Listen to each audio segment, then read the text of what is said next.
उस दौर में इलियास कादरी को कोई रिश्ता देने को तैयार ही ना होता। उसकी वजह बताता हूं आपको कि क्यों।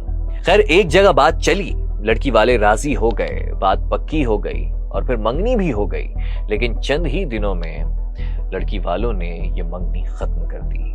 पूछा गया क्यों, तो कहने लगे भाई लड़के ने दाढ़ी रखी हुई है, पहले इसे साफ कराओ।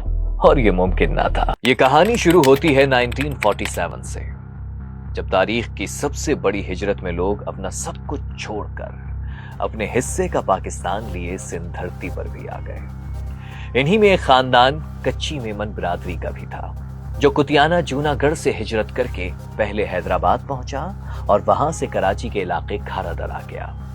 इस खानदान के सरबराह थे हाजी अब्दुल रहमान कादरी, जो बाकी महाजरीन की तरह अपना सब कुछ छोड़ आए थे, मगर जो साथ लाए थे वो थी दीनदारी, परहेजगारी, शरीयत की पाबंदी और याददाश्त में कई अहादीस भी।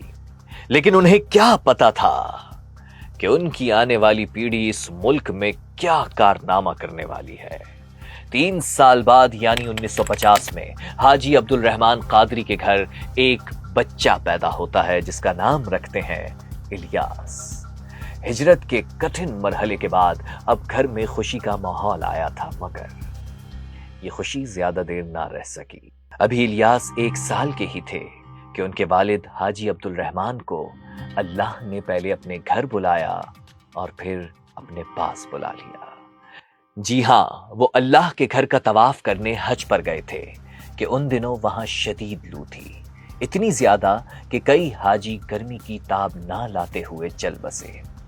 इन्हीं में हाजी अब्दुल रहमान भी शामिल थे।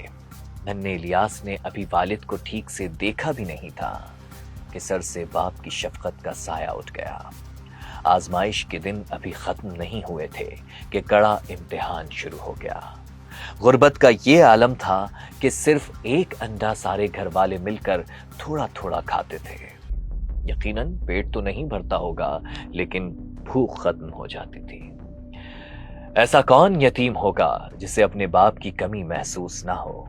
नन्हे इलियास को भी हुई, जब एक दिन किसी त्योहार पर उन्होंने देखा कि उनके घर के बाहर हर बच्चा अपने वालिद से लिपट रहा है, बापा बापा कह रहा है, और बाप अपने बच्चों को गोद में उठा रहे हैं, प्यार कर रहे हैं। बड़ी देर तक ये मंजर देखकर नन्हे इलियास बेसाख्ता बोल उठे, काश मेरे बापा भी जिंदा होते।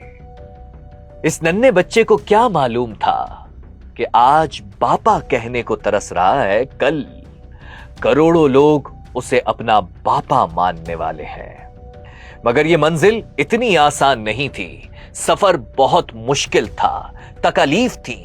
सोचिए, न घर में पंखा था, न गैस, न पानी की लाइन। दीवारें भी कच्ची थीं, मगर हां, इरादे पक्के थे। उम्र सिर्फ 10 से 12 साल थी, मगर जानते हैं उठना बैठना किसके साथ था?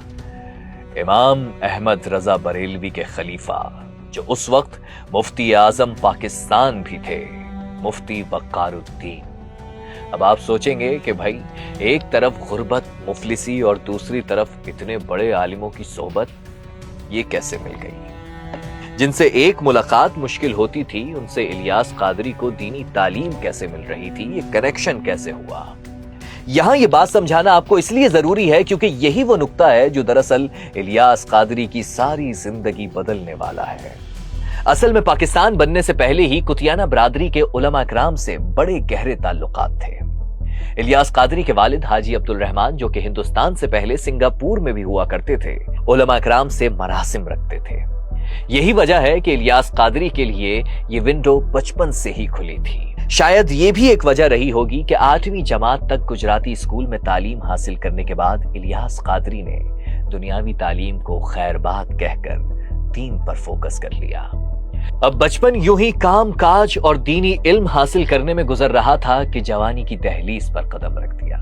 जी नहीं, अगर आपको लग रहा है कि अब कहानी में किसी लड़की की एंट्री होगी, कोई मोहब्बत, कोई दिल लगी, तो सारी रिसर्च और पुराने मोहल्ले में सब खंगालने के बाद उनकी जवानी में हमें मजहब से ही दिल लगी नजर आई। फिल्में, ड्रामे, आप म्यूजिक, सॉन्ग्स, ये कोई तसव्वुर भी नहीं कर सकता कि जो उनको जानता है वो ये तसव्वुर नहीं कर सकता کہ الیاس قادری صاحب نے کبھی گانے سنے ہوں گے, کبھی فلمیں دیکھی ہوں گی, کبھی کوئی تصور بھی نہیں کر سکتا. بلکہ الٹا ایک قصہ پتا چلا کہ اس دور میں الیاس قادری کو کوئی رشتہ دینے کو تیار ہی نہ ہوتا. اس کی وجہ بتاتا ہوں آپ کو کہ کیوں. خیر ایک جگہ بات چلی, لڑکی والے راضی ہو گئے, بات پکی ہو گئی اور پھر منگنی بھی ہو گئی, لیکن چند ہی دنوں میں لڑکی والوں نے یہ منگنی ختم کر دی. پوچھا گیا کیوں, تو کہنے لگے بھائی لڑکے نے داڑھی رکھی ہوئی ہے, پہلے اسے صاف کراؤ. اور یہ ممکن نہ تھا. اب آپ سوچیں گے کہ بھلا ایسا بھی ہوتا ہے کیا؟ بات موضوع سے ہٹ نہ جائے اس لیے ذرا مختصر کروں گا. ہاں ہوتا ہے. ہم نئے نئے ہندوستان سے الگ ہوئے تھے. مغرب کا غلبہ ہندوستانی کلچر سے ہمارے ہاں سرائیت کر چکا تھا. اب آپ سوال کریں گے کہ بھائی مغرب کا غلبہ تو اب زیادہ ہے. اس کا جواب میں آپ کو ابھی نہیں دوں گا کیونکہ جواب طویل ہے. واپس فوکس کرتے ہیں الیاس قادری کی زندگی